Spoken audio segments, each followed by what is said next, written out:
I wanted to get another segment of the board meeting, and I've been burned out the last few days, or 5 days, 7 days. I haven't had any energy to do any of this because I'm TRIMET out, and I'm also I get so there's so many things going on, and I'm by the time I get around to this, it's like I'm exhausted. So I haven't had energy to do any of this, but I'm gonna do some more right now because if I don't get going on this, I won't get it done, and then I won't know what's going on. So let's see what's going on. The General Counsel Shelley Devine to read the ordinance by title only. Thank you, Director Simmons. Oh, Ordinance number 364 of the Tri-County Metropolitan Transportation District of Oregon, amending chapters 28 and 29 of the TRIMET Code to limit when law enforcement may conduct fare inspections, create a new offense regarding employee assaults, allow TRIMET personnel to address non-criminal violations, and update terminology. This is the second reading. All right, stop. I have this all keyed up. Okay, let's read this before we listen to them.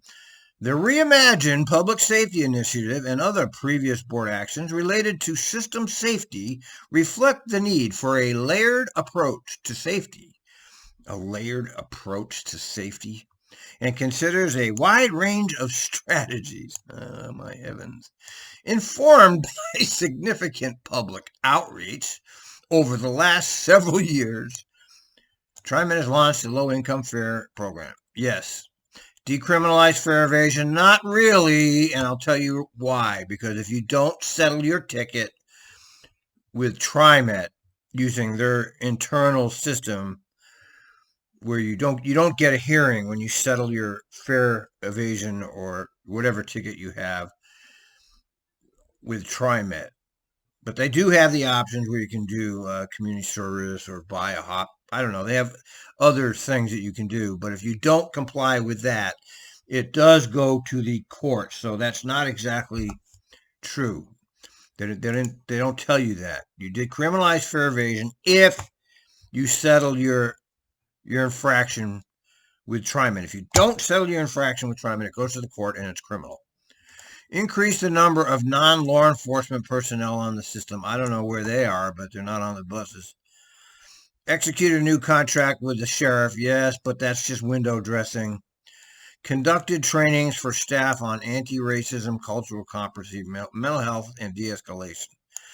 And they're developing a crisis intervention model, which by the time that's actually implemented, I'll be dead.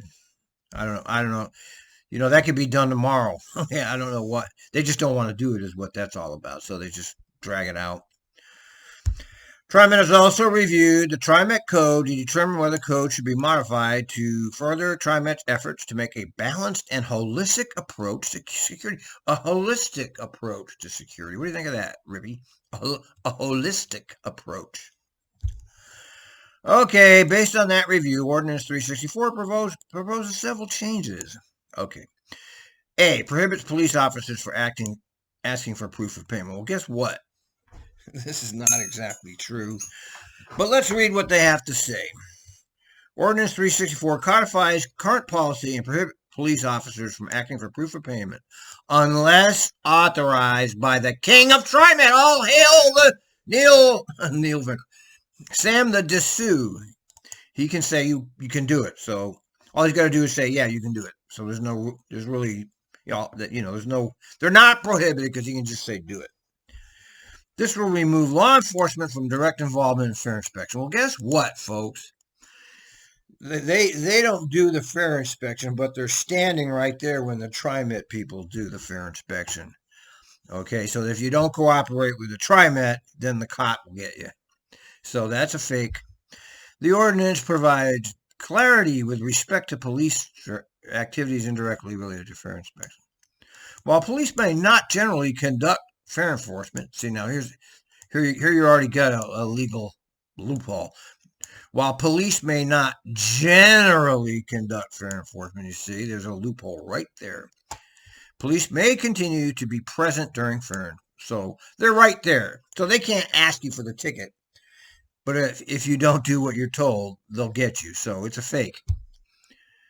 Okay, investigate other offenses. See, that was like what? I mean, the fair enforcement is not supposed to allow police to run you to see if you have any warrants just because you don't have fare. So this is, I mean, if there's other things like there's some kind of assault going on, assist in identifying a person or conducting activities related to investigation and intervene when needed. So that's very nebulous. So they're standing right there. If you don't cooperate, then the police will be involved. So that's kind of a fraud. TriMet board has long standing of supporting efforts to decriminalize fare evasion. No, you don't. You don't have a long history of that. That's recent. Ordinance 349, 2018 created new administrative options to resolve fare evasions. That's true. Including reduced penalties, community service, enrollment. Okay, true. Ordinance 351 removed the possibility of criminal penalties for any person whose sole offense is failing to provide proof of payment. Okay. So if you don't provide proof of payment, you're not supposed to have warrants run on you as long as you cooperate with the fare inspectors and give them your name and let them write you up. I guess that's what that means.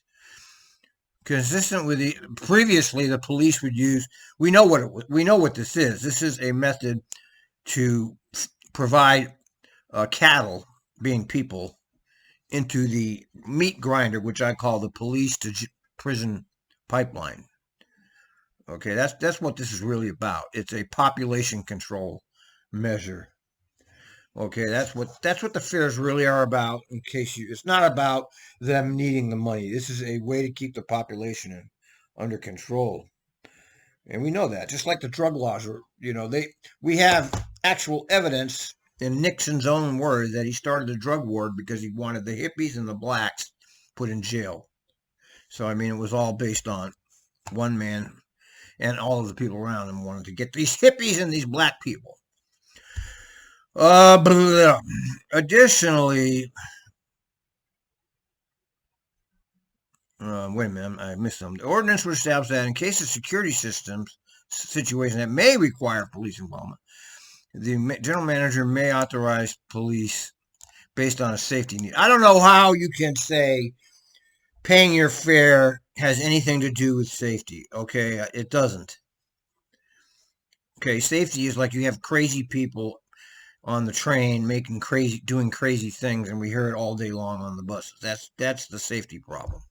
Now, yeah, you can start using the fares to send hundreds of people to jail, but we've already got the most of our own people in jail than any other country, including Russia and China and every other country on earth. We are number one in sending our own people to jail because we are a phony fucking democracy. The general manager must make this determination in writing and promptly to the board of directors that the police will be conducting fare inspections. Well, I can't wait to hear when that happens. Additionally, the next regular meeting must include an agenda item that the police will be conducting fare inspections, the reason for the action, and the anticipated duration. All right, so they left a big hole in there. Who knows? They can pretty much do. Okay, Ordinance 364 amends the code propelling spit, piss, semen, feces, or other dangerous substances. Employee acting in the course of the board is aware operator assault continue to be a challenge for the agency. Operators may be concerned with assault and feel protected at work. Ordinance 364 includes a provision that categorizes a violation of a serious physical offense for a long-term exclusion. Okay. This ordinance demonstrates support for our employees and zero tolerance for the type of assault. No, I'll tell you, okay, this is all very nice and great, but all you got to do, Sam, the man, is put in bus driver barriers that work. Why won't you do it? We've heard that you did do it on 10% of your fleet. What is stopping you from finishing the job, Sam? Get them on the buses and do it now. And then this would be a non-issue. So why don't you do it? I'm curious if any board member is going to bring anything up about this. I doubt it because it's a cheerleader. Under the current law, the behavior prohibited by this change could be criminally charged as a misdemeanor, but such criminal charges are likely to include long-term prohibition. The proposed change is modeled after ORS 166.07, Oregon's aggravated harassment, which protects public safety officers and corrections officers. Ordinance 364 amends the code, blah, blah, blah, to address non-criminal violation state rather than limiting the actions. Okay, so now they're saying that, okay, long-standing provision in the code prohibits any person from engaging in any activity defined as a crime. A crime is any offense for which a sentence of imprisonment is authorized. Is a crime for which a sentence of imprisonment is authorized. Possession of drugs, small amounts of drugs have been decriminalized. See, okay, good. And are now violated. Okay, so drugs are not a crime. So all you drivers that freak out over drugs, stop freaking out over drugs, okay? They're not bothering you. What do you care? Oregon's decriminalization of these situations has created a system where conduct classified as a violation of, but not a crime, cannot be regulated on the TRIMET system because it does not violate the code. Okay, that's good. Only law enforcement can take action when a person commits a non-criminal violation. The ordinance would amend the code to allow the staff to address non-criminal. All right, let's hear what they say. Thank you. Mr. General Manager, following our first reading and the public hearing in December, is there anything you'd like to add to the record? And let me point this out. When will TRIMET provide passes to drivers to hand out when the printers malfunction? When? What is wrong with you managers over there? What, are you stupid? Are you deaf? Are you just don't pay any attention to anything the public says or does? I mean, what's up with you guys? Absolutely, President Simmons and the board. So Ordinance 364 proposes changes to the TRIMET code in support of our ongoing reimagined public safety efforts and other actions that we have taken to ensure a transit system that is safe and welcoming for all. The ordinance.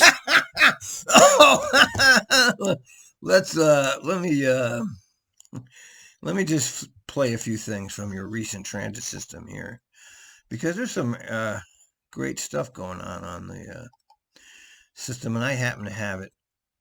Here, let's hear this. Train number one. Train one, I'm eastbound in between 140 and 162nd. I have a passenger on board, African American male, black shirt, blue jeans, curly hair. He is punching the wall behind the operating cab. And you're right to the next platform, go ahead and hold there. Okay. East side supervisor. 9520. He's right here, north 162. 20, copy all that way. And then train one, I'll get police on your way. One copy, thank you. And train one, he's with a Hispanic male wearing a white puffy coat. They've moved to the coupled end of the lead car. Okay, I copy. Police are en route. Let me know when they arrive, okay? One will do. About to attack a woman. There's an altercation. There's a physical altercation now between a woman and that man. On the train? What car are you in? Yes, they are on the train. Okay, and you're in car 203, is that right? 1, 2, 3, 4. That's affirmative. Alright, thanks. I'll call 911 back and update him at 2209. He's now thrown her off of the train, and now there's a couple of guys that are fighting with him. Okay, I'm on the phone with 911 now. 2209. He grabbed a white woman, black pants, black shoes, gray jacket, black face mask, glasses, threw her off the train into the railing of the platform. Now there's an African-American male and a white male who has started to fight him, and he's I keep getting back on the train. Hispanic male has walked away.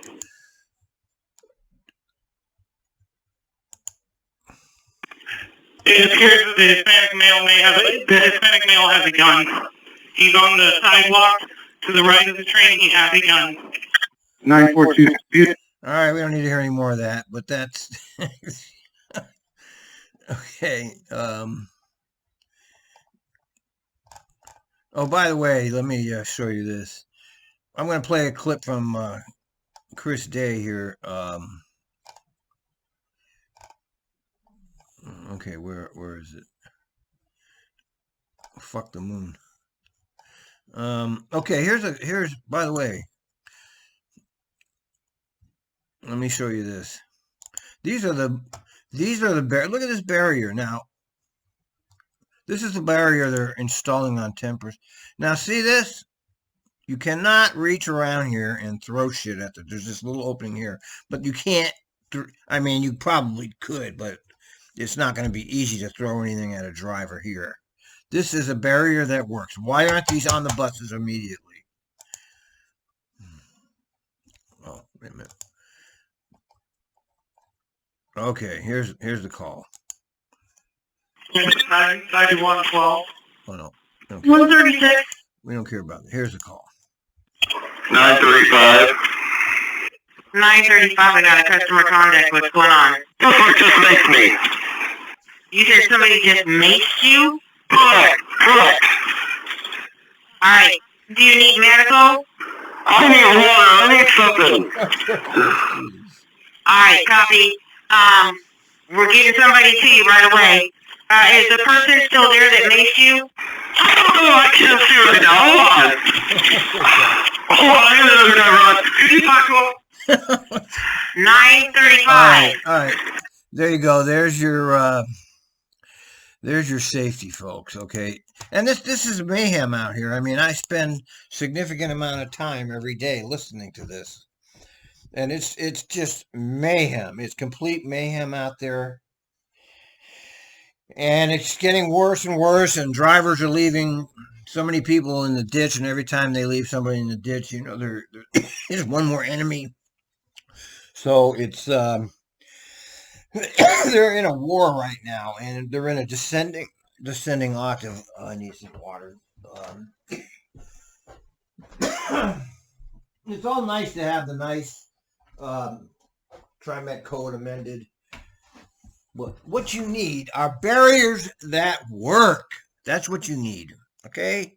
And we wouldn't have this problem. So why don't you have them, TRIMET? Makes 4 changes to chapters 28 and 29 of the code to bring it in line with the standards of behavior and conduct that we expect on our transit system. The resolution clarifies the roles and responsibilities of those who use or work on our transit system. This includes law enforcement officers, fare inspectors, and other TRIMET employees, ladders, and even me as a general manager. Under this ordinance, among the changes, the general manager would be able to issue long-term exclusions to people who spit on our employees or use similar offensive behavior against our frontline employees.